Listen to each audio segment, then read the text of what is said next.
Bueno, tal como vimos al inicio de CNN Prime, The New York Times dedicó un extenso artículo al trabajo realizado por observadores de derechos humanos durante las movilizaciones estudiantiles en el país y recoge las denuncias en contra de Carabineros por supuestos abusos en contra de manifestantes. Para analizar este tema nos acompaña la directora del Instituto Nacional de Derechos Humanos, Lorena Frías. Lorena, muchísimas gracias por estar con nosotros. Gracias por invitarme. Buenas noches. A ver, lo primero, en términos generales, hoy día en Chile, ¿Carabineros viola los derechos humanos?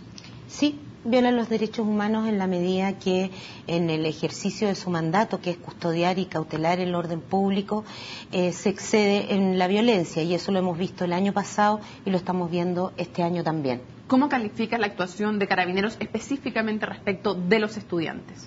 Yo creo que estamos muy preocupados por la situación de estas últimas semanas, que a propósito del movimiento social, movimiento estudiantil que ha habido, ha dado cuenta de actos, digamos, de violencia excesiva y también de violencia con connotación sexual en los chicos que son detenidos y trasladados a comisaría.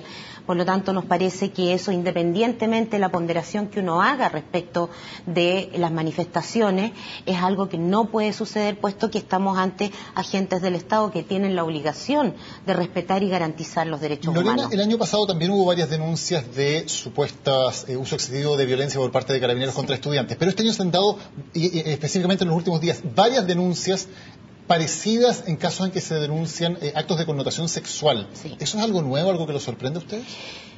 Nos sorprende la intensidad y la frecuencia de estos últimos días, porque el año pasado tuvimos dos casos también de dos chicas que fueron detenidas en el contexto de manifestaciones, que una de ellas estuvo dentro de un furgón durante muchas horas, donde fue golpeada en la vagina, donde sufrió malos tratos y donde además los carabineros, que eran varios, se bajaron los pantalones y le refregaron, digamos, el pene en la cara y en el cuerpo. ¿Cuánta credibilidad le dan ustedes a esa denuncia, por ejemplo? Que entiendo que no se ha judicializado. No se ha judicializado y por una razón bien obvia. No es porque sea mentira, sino que porque los que conocemos de los temas de violencia sexual sabemos que inhibe tremendamente a las víctimas en relación a la denuncia. Más aún si es un carabinero, un funcionario del Estado que está para resguardar los derechos. ¿Qué es lo que está pasando aquí? ¿A qué atribuye lo que está sucediendo? ¿Cuál es la falla? Yo creo que hay varias cosas. La primera es que evidentemente en todo ejercicio que haga Carabineros pueden haber hechos individuales y que significan ilícitos y que Carabineros tendrá que ejercer, digamos, las investigaciones internas que proceden. Pero también hay un descriterio por parte de Carabineros en el sentido que dicen estamos cumpliendo con el protocolo.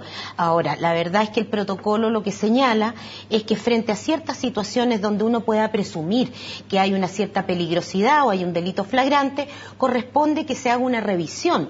Estamos hablando de estudiantes. ¿Quién es el responsable de que esto esté pasando? ¿Quién es el responsable político que esto esté pasando? Bueno, esa es la pregunta que nosotros nos estamos haciendo como instituto. Nos respondemos por un lado que aquí parece que se deja hacer a Carabineros. ¿Quién deja hacer a Carabineros? Bueno, ¿El Ministerio aquí, del Interior? Evidentemente esto está bajo la tutela del Ministerio del Interior y uno quisiera ver que el Ministerio del Interior da una señal pública diciendo, mire, este tipo de situaciones no las queremos ver.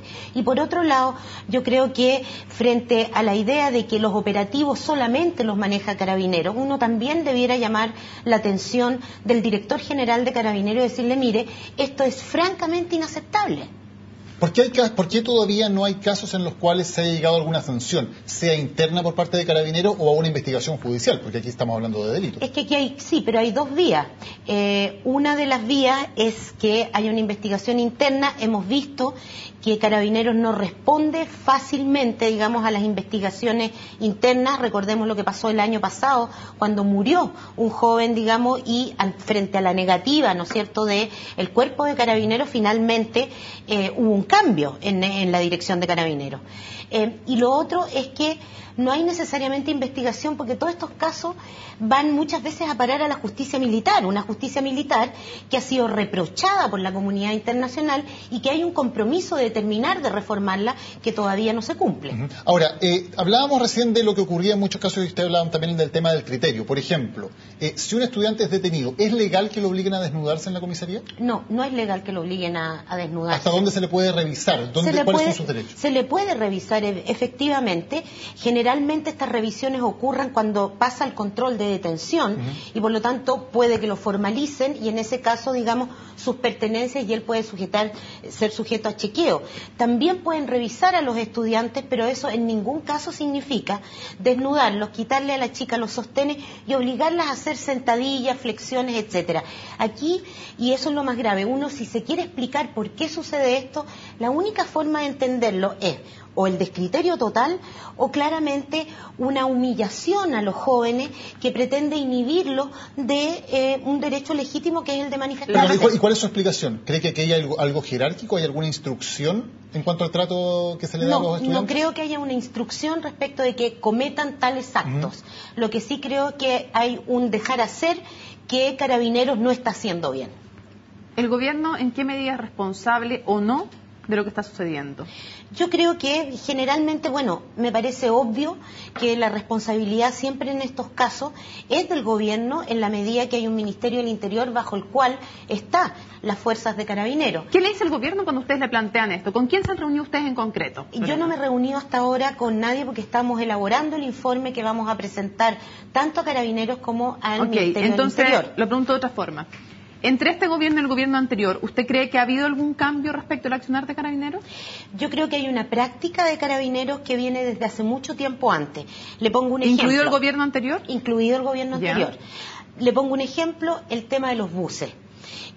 Generalmente desde mi generación y más abajo, arriba, una vez que a uno lo detenían en las manifestaciones, arriba de los buses era una especie de terreno de nadie donde se producían golpizas y llegaban los jóvenes a las comisarías ya con grados de lesiones. Eso pasa también hoy día. Entonces, la verdad es que se requiere una adecuación de la cultura de Carabineros a los nuevos tiempos. Y respecto al Instituto de Derechos Humanos, el hecho de que ustedes solo puedan presentar amparos o recursos de protección y querellas no, salvo que haya un caso de tortura, ¿les complica el accionar? Claro que nos complica, en el sentido que nos limita el accionar, porque en muchos casos probablemente no tendremos una definición de tortura tal como la tiene el Código Penal, que es menor que la que establece la Convención Internacional en materia de tortura, y por lo tanto nos circunscribe. Aún así, nosotros tratamos de aprovechar al máximo las acciones legales que están a nuestra disposición. ¿Hay alguno de estos casos que podría tipificarse como tortura, en su opinión? Yo creo que tortura no, pero trato cruel, inhumano y degradante sí, que es parte de la definición, digamos, de la Convención. O sea, no como tortura como la legislación chilena, pero sí a nivel internacional. Sí. ¿Y eso qué herramientas les da a ustedes y qué consecuencias legales pudiera tener en el evento de que se pudiera aprobar y en el evento de que se pudiera identificar al responsable? Bueno, lo primero que vamos a tener que ver es si estos casos pasan a la justicia militar o no pasan a la justicia militar. Nosotros creemos que no debieran pasar a la justicia militar. Y de pasar, tenemos complicaciones como instituto para hacernos parte, porque es mucho más restringida la justicia militar en términos de la representación legal. Si se mantuviera en sede civil, uno esperaría que los tribunales de justicia efectivamente den cuenta de que esta no es una situación normal. Lorena Frías, muchísimas gracias por haber estado con nosotros en CNN Prime. Gracias a ustedes.